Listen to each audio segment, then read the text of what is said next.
Welcome to the Iolani School podcast. I'm John Tamanaha, the school's director of interactive media. This episode is a conversation with varsity softball head coach Benny Agbayani, who led his Raiders to a state championship last year. This season, of course, has been much different.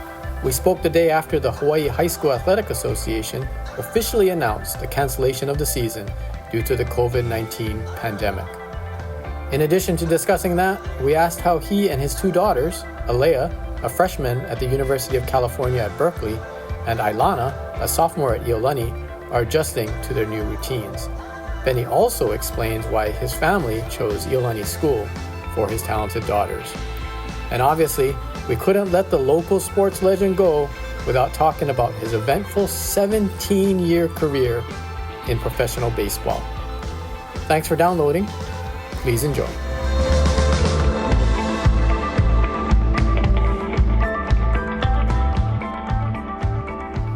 So how you doing, Coach? Got a full house over there once again? Yep, doing okay. Just taking it easy and just spending a lot of quality time with the kids. That's kind of the bright side of this, isn't it? Yeah, it is a bright side, but I miss being outside and, coaching. Yeah, not only coaching, but you're a very busy guy in normal times. How have you been managing with these drastically different recent weeks? For me and my wife, we just take it day by day and we just, go out there and try to do what we can in our daily lives, it's when you're staying home a lot, you tend to see a lot more things you can do around the house. Yeah, I just came in from the yard.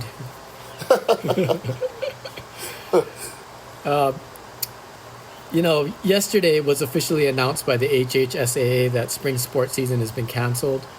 And, obviously sports takes a backseat in times like this. But last April, you and your team were in the thick of the ILH race, leading up to the state tournament. How much do you miss all of that, right now in April? I miss it a lot because I know the girls from day one started training so hard, and I know they wanted to win this season. And, it was kind of devastating to look at every one of them and kind of tell them, hey, our season's going to be put on hold for a little bit.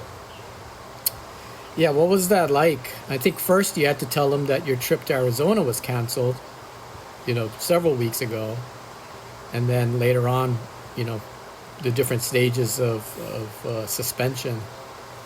Yeah, it was, I know everyone was looking for that trip to Arizona, and I was too. And I think, it would have put a little bit more emphasis on the season because, going up to Arizona would help us prepare more for our season because of the competition. And I think, them finding out that we couldn't go, I think it kind of put a dagger in their hearts because I think it was good for us to go there also because it would have been our bonding time. You got a few games in. How was this year's team shaping up? The team was shaping up. I mean, we start off good, and then we ended up with a loss against Mid-Pac. Then we came back strong against Kamehameha. So I think, the girls were coming around and, everything was clicking and we started playing as a team. Last year's team, you guys kind of peaked at the right time and things were going well. So can I take you back to that time? The state championship run last year. What was your favorite memory as you guys caught fire there? I think our favorite memory was just winning the first game of the state championship because I remember when Alea and Kylan were freshmen, we ended up losing to Pro City the first game. So I told them, we're going to take it game by game, and if we win the first one, we'll jump to the next one. And I just wanted to, make them have that experience of winning at least one state championship game. Yeah, since the 2019 softball Raiders are state champs, people probably forgotten that you guys finished as runner-ups in the ILH and had to play that first-round game. That was against Waianae. Tough game, tough team to go up against.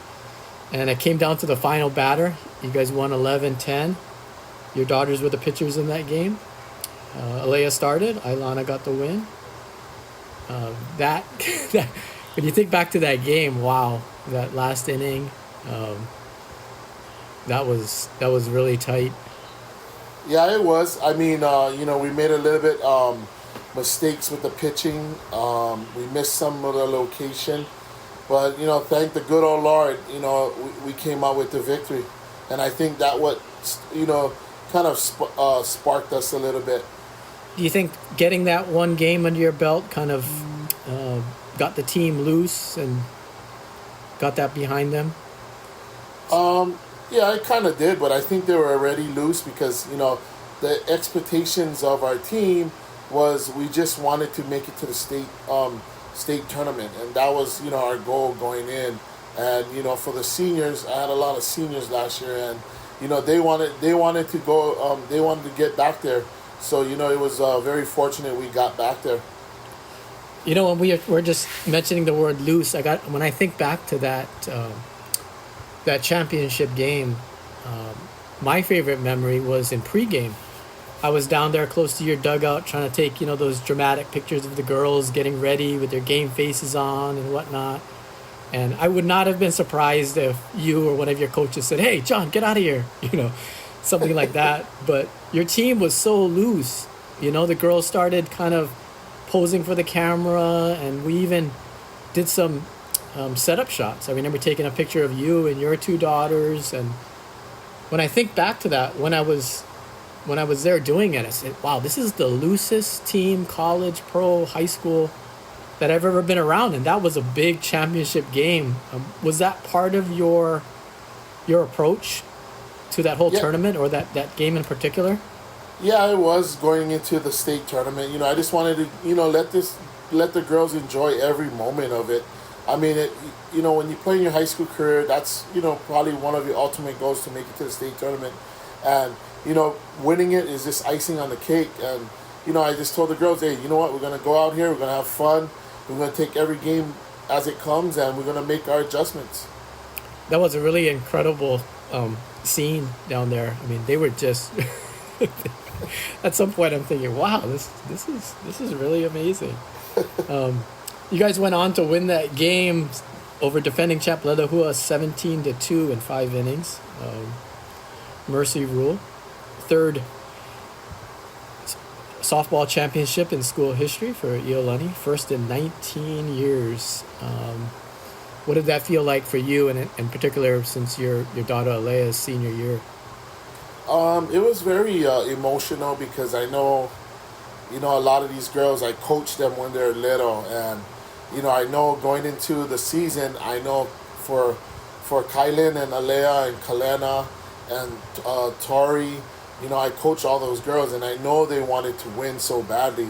But, like I told them in the beginning, we're not going to win if you guys are not going to lead us. And I think, they led us, they led those underclassmen, to victory, and I want to thank them for that.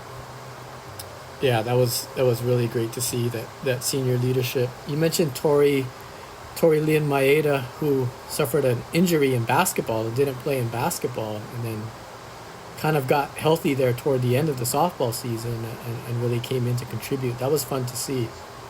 Yeah, it was, and she, I think she promised us that she was going to come back her senior year and play softball, because I know she sat out from softball because she wanted to concentrate more on basketball. And, I told her, just make sure, if you're going to promise something, make sure you fulfill it. And she did. But, I got half of a Tori Maeda. So, I just told her, just take every day as it comes, get healthy. And as soon as you get healthy, I'm going to go put you back in there, because I know she's a great athlete, and, she wanted to win also. Yeah, I think that was inspirational, probably for your team. I know it was for the fans to see her out there. So how did Alea like her first year at Cal Berkeley? She loved it, I think for her, it's just, being away from home. I think she, she kind of realized how much she missed her mom and dad. But, like we told her, it's just, you're just a plane away, and, you're starting a new career, and we just want you to make sure you do good in school, and start your softball career with a big bang. Yeah, that must have been very different for her because your wife Nyla and yourself, you guys have been her coaches for all of these years. And how often were you able to go up to Berkeley or to see her play road games? We wasn't going quite often. We just went up to it was the Mary Nutter tournament up in California, and that's the first tournament we went to. We were gonna go to some games. We just was gonna pick and choose, and my wife was gonna go up there and watch her play. But it wasn't too far away. She played in Oakland, so we can go up anytime we wanted to. Your wife was a all-state softball player at Waialua High School, and went on to play at the University of Hawaii. And I've been to several of your games, and she's out there. She's very knowledgeable. It's very much a help to the coaching staff, I would imagine. Yeah, she is. She's pretty much my backbone. She just makes sure that what I don't see as a coach, as you're looking in, with as a fan, as a parent, you can see more things that coaches. We get us coaches, we get caught up too much in the game, and sometimes we don't see a lot of things. And she sees it, and then she kind of relays it to me, and then we make our adjustments. What I've always wanted to ask you was your older daughter, Alea, pitches left, bats right. Iolani, your sophomore, she pitches right, bats left. It's kind of interesting there. They're opposite. Yeah, they are. They're two different, unique girls. Alea, I told her it was my fault because growing up, my idol was Ricky Henderson, but I tell people I tried making her a left-hand hitter. I tried to make her a right-hand thrower, but it didn't work out the way it was. And so I just told her, Alea, you're Ricky Henderson, Dad's idol. But now you're going to throw left, you're going to be more, you only can play certain positions, and then when you hit, you got to hit a lot of home runs. Well, she does that. Seems to have worked out fine. Yeah, it did. So how was Iolani taking kind of this cancellation and distance learning and this change in times right now? She's taking it day by day, but I think Iolani school has done a very good job with the distance learning because it's almost like she's at school, but she's at home. So, but sometimes as a parent, I wish she was at school instead of being at home because she tends to get a little bit lazy because, everything is more of, okay, I can do this when I have time. It's like, no, Iolani, you have to do it just like how, in school. But I think she misses her friends. She misses her teammates. I know she misses being out there, practicing and, socializing with her friends in school. But, it's just, I told her, we'd rather be safe than sorry, and that's the thing that she realized. Absolutely right. And this is kind of hard to imagine because we saw her out there last year and this year playing so well, but she has 2 more years to go. Yeah, she does, and I just, hope she gets ready, and I hope she does well in school. And that's very important to us is the school for her. I want to ask you about that too. You're a proud graduate of St. Louis School. You're a multi-sport athlete there. People obviously know about baseball, but you were a football wide receiver and a soccer player. And your son Bruin goes to St. Louis. Obviously, your daughters couldn't follow in your footsteps there. Can I ask why your family chose Iolani School for them? Well, me and my wife decided that, when the girls started playing softball and we're playing travel ball, a lot of the travel ball parents were talking about how important school was, and their coaches, they saw talent in my daughters, and they always asked us, how are their grades, how is their school that they go to, and we just wanted the best education for them, and we wanted them to go to a school that we knew for a fact that was gonna be on them, and you would help them prepare themselves for college. That's great. And then you started coaching at Iolani. How do you like that? Yeah, I wasn't supposed to coach. I didn't want to coach, but then Dean Yonamine got me into it, and I was like, I just wanted to help him. I just be the helper and stuff, and he kind of guided me in there, with him, and showed me the ropes of how to coach at Iolani, and I enjoyed it, and just I just wanted to be just a supporter and just somebody that helps out, but I guess I got my foot all the way into the door, and now I'm very grateful that Iolani gave me an opportunity to coach at Iolani, not being a alumnus of that school, and I just want to thank them for that. Yeah, you can't blame Coach Dean for trying to tap into your wealth of knowledge and experiences. So I'm gathering from that answer that you weren't really thinking about coaching after your playing career. Yeah, I wanted to coach, but I was coaching club ball for softball. I got into that. Me and Josh Capello had a club out here in Mililani, and we had a lot of teams, and we had a lot of girls, and that's what I was doing before I got into before our kids got into Iolani. That's great.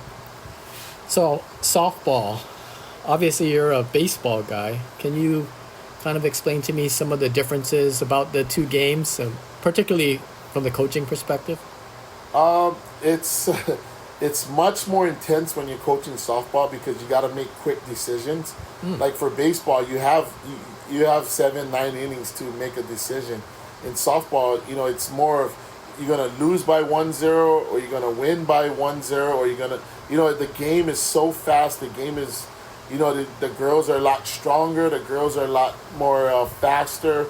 So it makes the game more exciting because I coached baseball over the winter, and I felt like I was more falling asleep versus watching softball because you can't miss that one at bat. You can't miss that one play because the play is going to be done by that time. But I think just by coaching both, I think I like softball. It's very exciting. Cool, very cool. Yeah, you do a good job out there. Can I ask you about the Iolani One team ethos and what your thoughts are on that, and how you've picked up on that, or your own flavor of it? How do you view one team? Yeah, I always stress that one team to the girls, and always coaching them with them. I just make them realize that in order for us to win, we have to be one team. We have to do things the right way. We have to do things all together. I mean, no one can slip through the cracks. No one can, take shortcuts. It's just one team. If we're in a canoe, we all paddling left, everyone's going to paddle left. We're paddling right, everyone's going to be paddling right. Whatever we did it as a team. No one did individually stuffs and things like that. And I kind of stressed that to them. I even made them sing the alma mater because I wanted them to realize that that song is very important to the school. Yeah, you guys did that after winning the state championship, and there was that big crowd along the third base line, and your girls lined up and sang the alma mater. And I think the fans that came were really, really moved by that.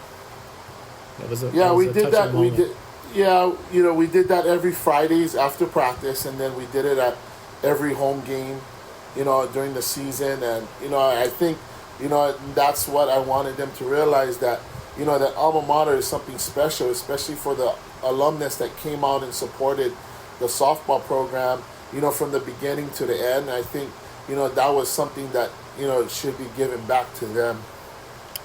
Thank you so much for that, Coach. That was a really touching scene out there. Of course, we can't let you go without asking you a few questions about your own career, particularly playing in the major leagues. Something I've often wondered about are the emotions that a minor league baseball player has when they get called up to the major league club. It's different for in basketball and in football, in the sense that, in the NBA and the NFL, it's kind of like you're trying out to make the team.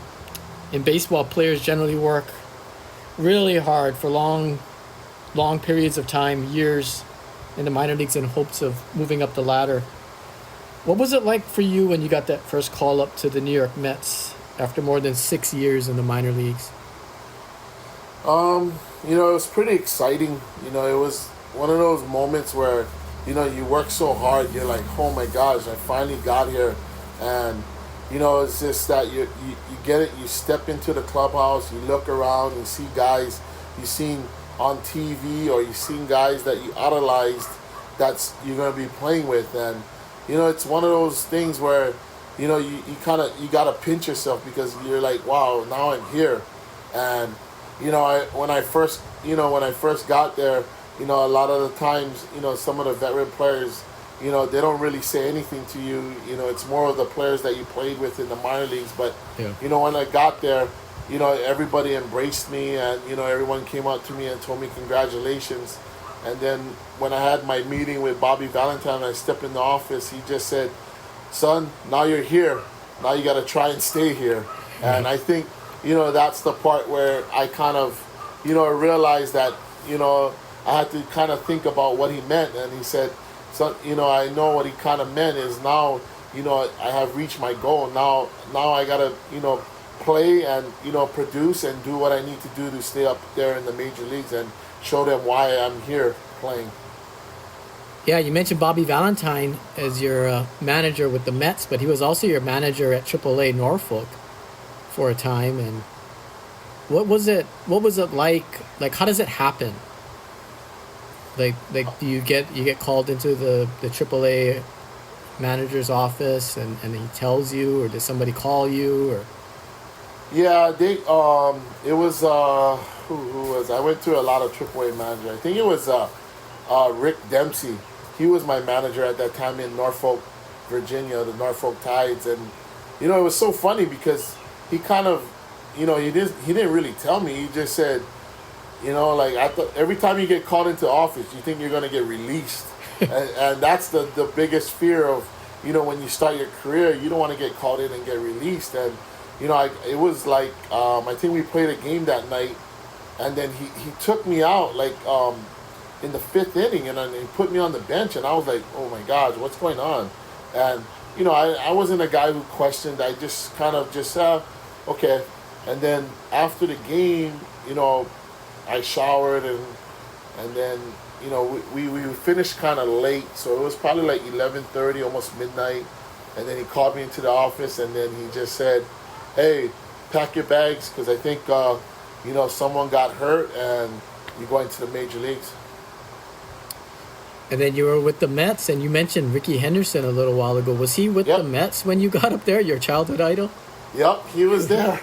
I mean, there was a lot of guys that was there. I mean, Mike Piazza, right? Mike Piazza, John Franco, Al Leiter. I mean, I played with a lot of guys, like I tell my son, I play with guys that they're like the broadcasters now, and they're like, I played with them when I came up. And, it's so funny to see them all on TV now, just broadcasting games and, just, still in the game. And then after those first few weeks, it kind of bounced around a little bit. And then I read that during this time between Norfolk and New York, you got married at home plate in the prior to the AAA All-Star game that was hosted by Norfolk in 1998.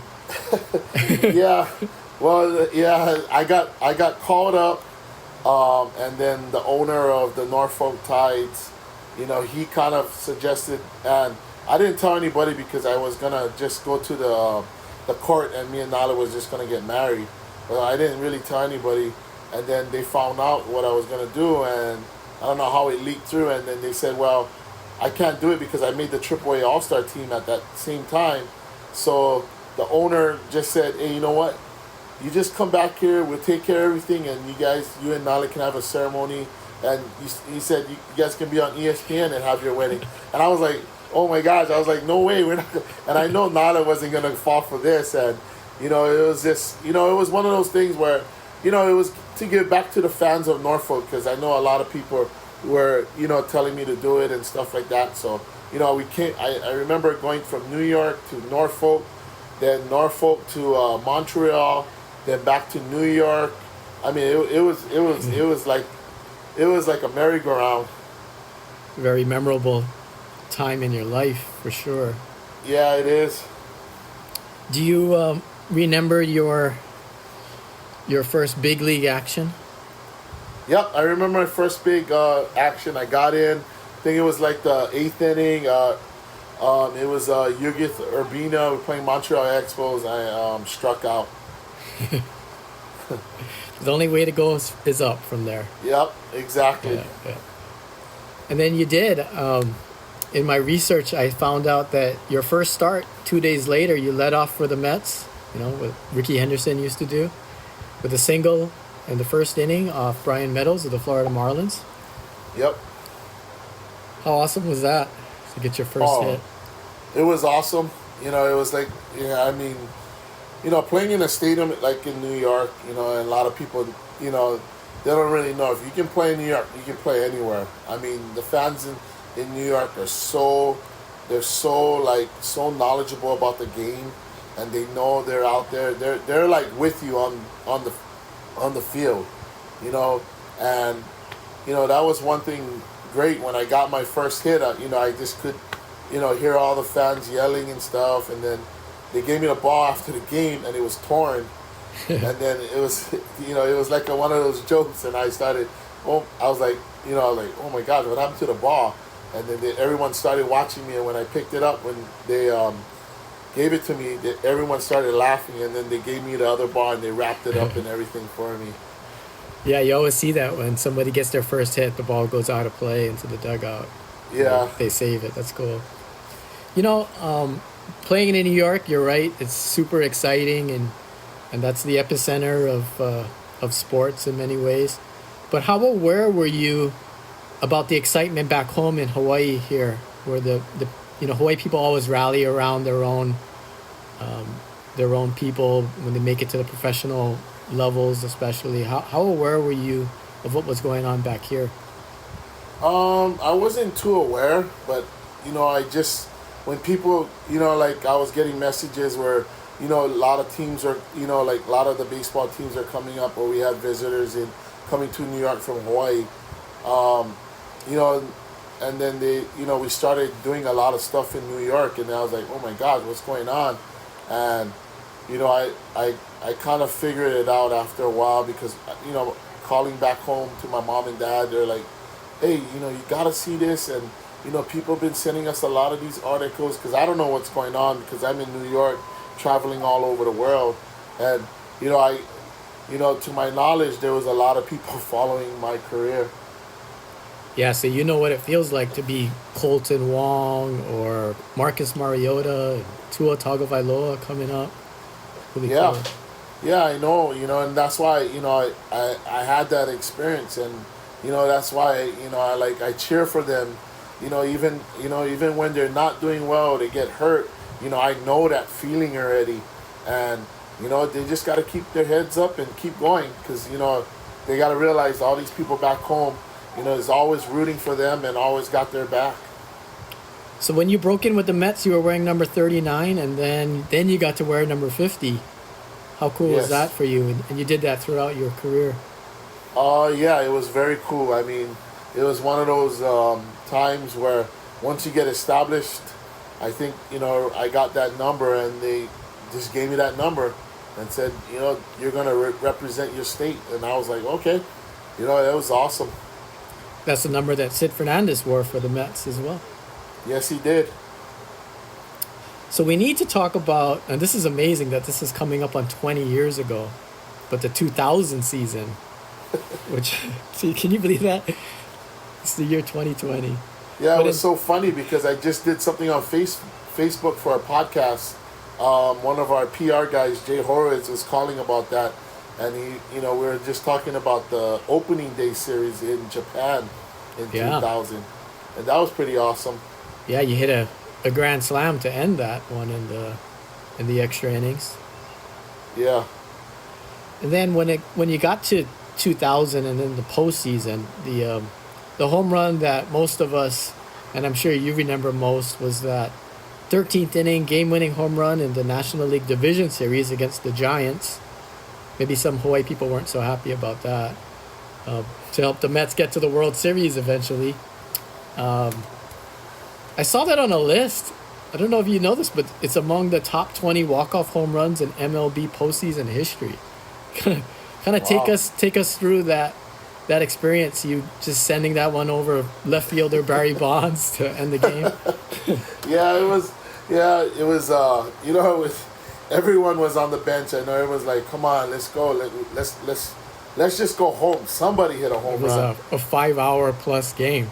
Yeah, it was. It was getting late. It was cold, and you know, I was coming up. I remember, you know, some of the guys on the bench were like, "Come on, Benny, just hit a home run or just swing for the fences." And I, you know, I was like, you know, I was like, man, I'm gonna do the best I can. And I was just thinking of just getting on base, and you know, when I got that pitch and I hit it out, I was like, you know, you hit it, you know, it's like it just the stadium. It was like almost silence, like you couldn't hear anything, and it was one of those things where you just like, you can't realize until you know, I'm running home from third base. You know, I'm looking, and there's all my teammates at home, and you know, we're about to celebrate, and it was pretty good because I know a lot of Hawaii people are Giants fans, so it kind of broke their hearts. But you know, they often tell me about it, but you know, I was just, you know, it's one of those things.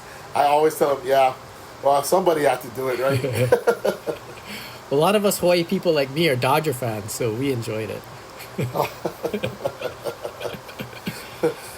And then in the championship series against St. Louis, you hit safely in all 5 games and had 3 RBI, sending the Mets to the Subway Series against the New York Yankees. That must have been completely incredible to be in New York during that time and to be playing in the games, no less. Yeah, it was. You know, it was one of those times where you just seen so much celebrities, so much people at the games. I mean, the stadium was always packed. There was, you know, there was standing room only, and you know, it's one of those moments you'll never forget. It's New York, New York.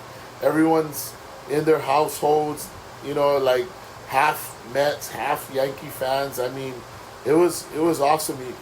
Like I tell a lot of people, you just had to be at that stadium when it was just erupting in this series.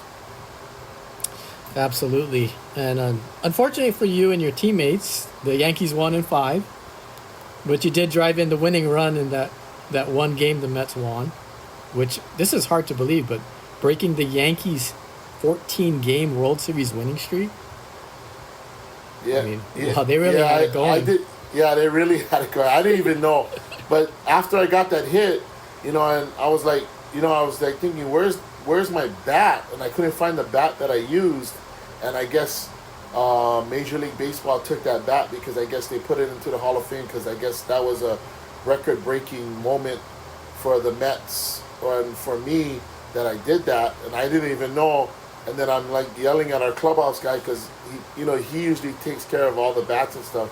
And they said they took the ball and the bat and they put it into the Hall of Fame for that. And I was like, oh, okay. Hey, that was your hot bat. I know that's why I got mad. But you did get 4 other hits in that series, so you did well. I also saw in here that you hit 10 home runs in your first 73 at-bats for the Mets, which is a record. Like, what was that like? I mean, playing in the World Series must have been probably the pinnacle, but that hot start and just being a rookie and hitting 10 home runs in 73 at-bats. Yeah, it was awesome. You know, I got up there, you know, I just wanted to, you know, play and enjoy myself and have fun. And, you know, I didn't realize until, you know, they started make things big about that. And, you know, a kid coming out of Hawaii, you just don't think about that kind of stuff. You know, you just want to represent your state, represent yourself, and, you know, enjoy your Major League Baseball career. And, you know, it was one of those things, like, you know, Bobby told me, just now go out there and play and do your thing, and that's what I try to do. And that's one of the reasons why you became such a fan favorite there. I mean, those chants of Benny, Benny, and the Benny and the Met songs and all of that stuff. What was it like to kind of be a fan favorite in New York City?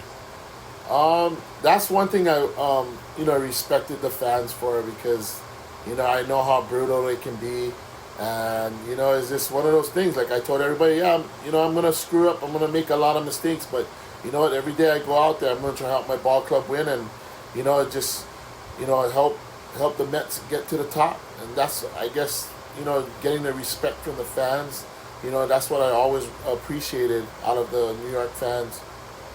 You spent several years there. Did you come to love New York? Do you still love New York and get back there every so often? Yeah, we always get back there, and I know, like you said, it's been 20 years, and I know our reunion of that 2000 Mets team. I know our we're gonna have a big rally and a big party up in New York if this coronavirus goes away. We're supposed to have that this year, so hopefully everything goes well, and if it doesn't, I know the Mets will try and celebrate it. Yeah, I'm sure they will. What's one of or a few of your favorite things about New York City? I think it was getting late night pizzas at Ray's Pizza, Yeah. the pasta, and for me and my wife, it was probably going to all the Broadway shows. I mean, we went to a lot of Broadway shows, and I enjoyed that, and just going out and driving all over New Jersey, all over New York, Long Island, and things like that, and also just the atmosphere, just being at the stadium. I mean, I wish I had the stadium now that they play in City Field, because now you can walk all around the stadium. Yeah. the stadium we Shea had. Stadium. Yeah, Shea Stadium. You only could walk halfway and you're done. When you talk about going to the Broadway shows and all the food and all that, have you seen the pictures of New York City today or in recent times with the empty streets? It's just really just hard to imagine. Yeah, it's amazing. I mean, no one would imagine that, because it's a busy place. It's a fast-moving place, and I guess now you see that. I guess a lot of you kind of look at that, and you just you're amazed. So then after your time in New York, you went on to play for the Colorado Rockies and then the Boston Red Sox during your 17-year pro baseball career, which ended up with 6 seasons in Japan when you were playing for the Chiba Lotte Marines. What was it like to play overseas in Japan? Like I tell a lot of people, you will love Japan baseball. I mean, you just had to be at the stadiums when there's a Japanese baseball game. I mean, it was hard to explain how it all goes, but I said it's like a big party. I mean, Yeah. these fans love baseball. I mean, from the day it starts to the day it ends. I mean, they live and die baseball out in Japan. And it's amazing how our fan base, when we were there, from the beginning of spring training to the end of the season, and past that, and how much followers we had. I mean, it was one of those things where baseball is like you play baseball in Japan, you're like a big icon. You're like almost being a sumo wrestler in Japan. Yeah, a couple years ago, I went to a Tokyo Giants game. They played Yokohama Bay Stars in the Tokyo Dome. And like you're saying, it's a big party.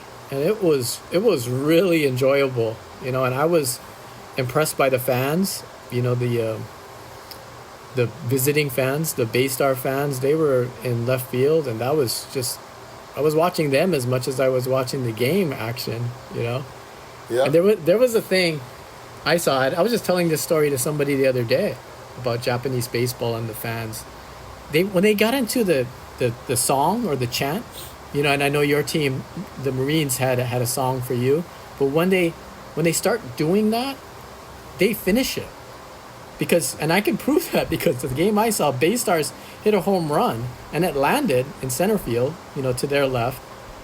And they didn't cheer that home run until they got done with their own cheer, their own song. They're very dedicated to what they do and their traditions. Yeah, they are. They even practice that during our spring training time, where everyone has a song on the team, and a lot of the fans, they sing along, and they know all those chants, they know all the songs, and it's amazing how they do that. Yeah, and I was impressed by the game too, the sharpness of the game. It was particularly defensively, and then the way the teams warm up and everything. It was very sharp, fundamental baseball.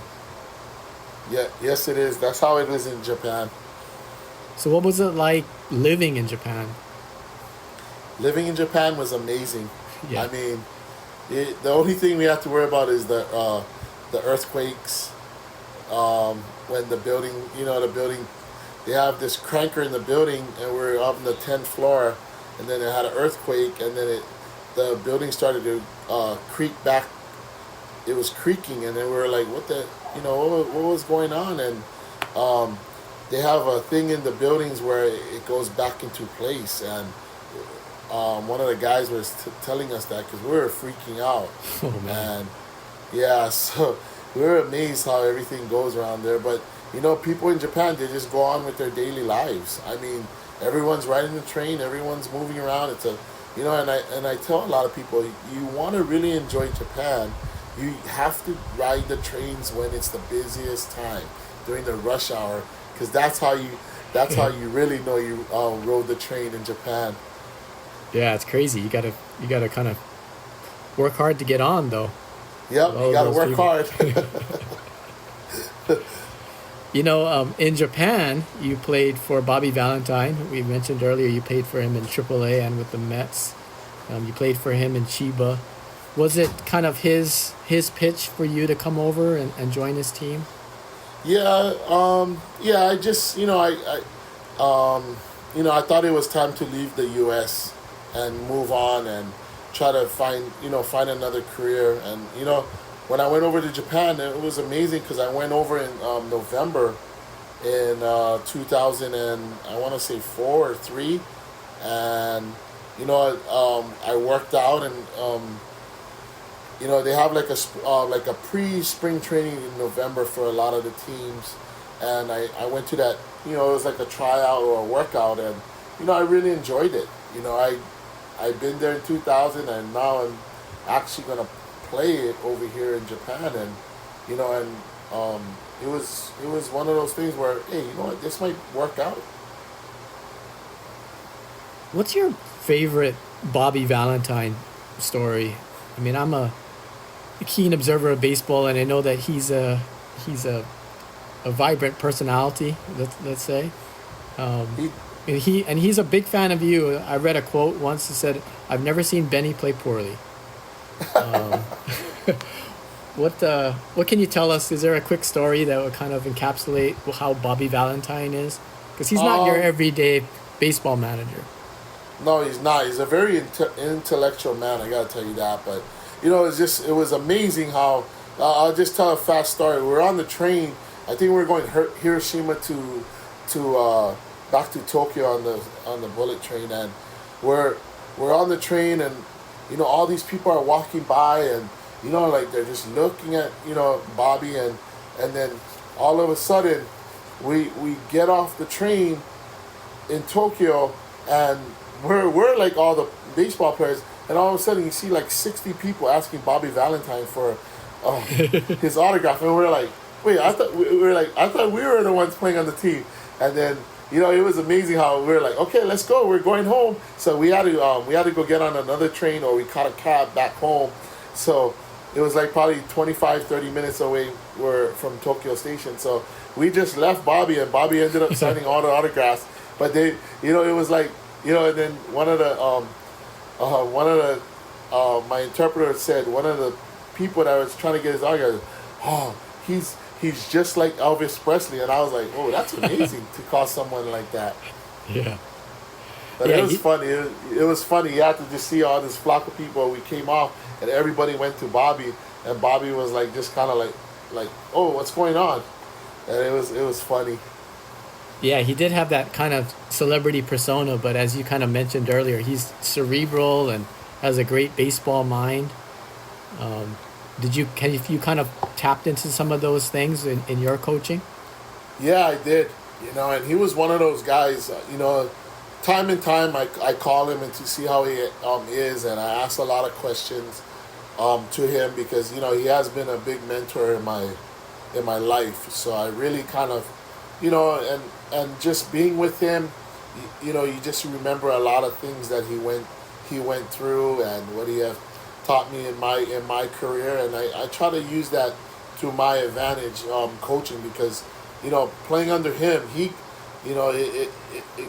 always thought about the ending of the game, not the beginning of the game, and I always wondered why. And his mind was just it was like a running clock.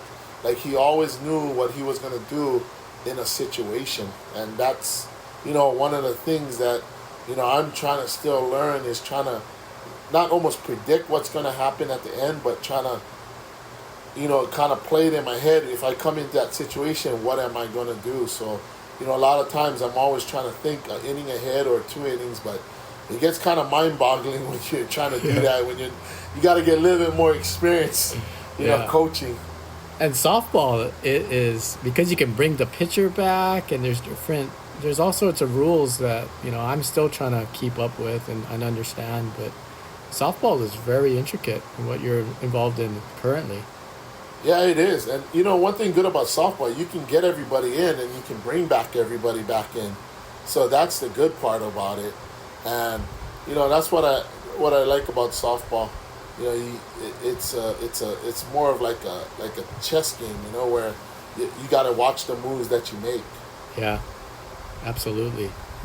And then under Bobby Valentine's direction and with your bat, Chiba won the 2005 Japan Series. He swept the Hanshin Tigers. Aggregate score of that series, 33-4. Wasn't close. So Chiba, that must have been exciting because that was the first championship for Chiba in 31 years. What was that like, the celebrations after that? Oh, it was amazing. I mean, it was exciting. I mean, wherever we walked or wherever, I mean, we couldn't kind of go out of your house because, a lot of people knew, where we lived and, like, it was amazing. We would ride our bikes around and then we follow, there's all these kids following us, riding their bikes, following us around the town, and it was pretty awesome. Yeah, it was one of those awesome things where, a lot of, the people in our neighborhood, they started, just coming around and just riding the bikes around with us, or if we're at the park, they'll come and shake our hand or come and play with the kids. So it was one of those things where, you'll never forget. Yeah, that sounds incredible. And then you guys went on to win the first Asia Series. This is interesting, where the championship teams from South Korea, China, and Japan played a series, and Chiba won that, and you were the MVP. That must have been fun. That's kind of like an international regional championship. Yeah, that was pretty exciting. I didn't, it's just, you look at the other teams, and then you see what kind of baseball there is on the Asian side, and Asian baseball has gotten it's gotten very good over the years. Yeah, nowadays we see a little bit more international action with the World Baseball and whatnot. Right. Another one, we were talking about just a little while ago about Bobby Valentine being one of your mentors. A local legend, Len Sakata, was also one of your mentors. Can you tell us a little bit about the legendary Len Sakata? Lenny has, he's been in my career from the beginning when we started, the Hawaii Winter League. I mean, he helped me a lot. We still keep in contact.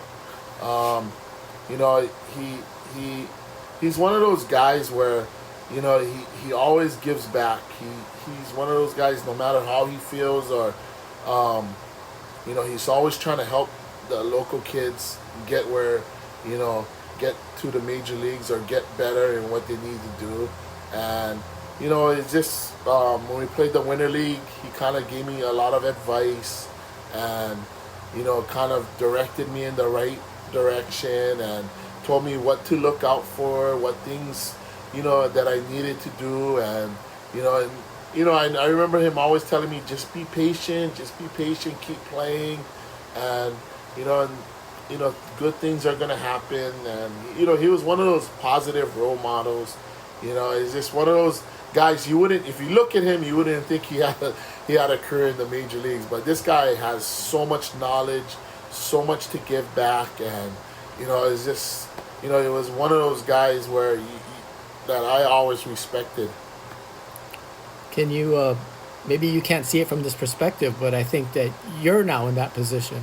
You're giving back in the work that you've done in education and athletics here back home in Hawaii. That's got to be fulfilling to you.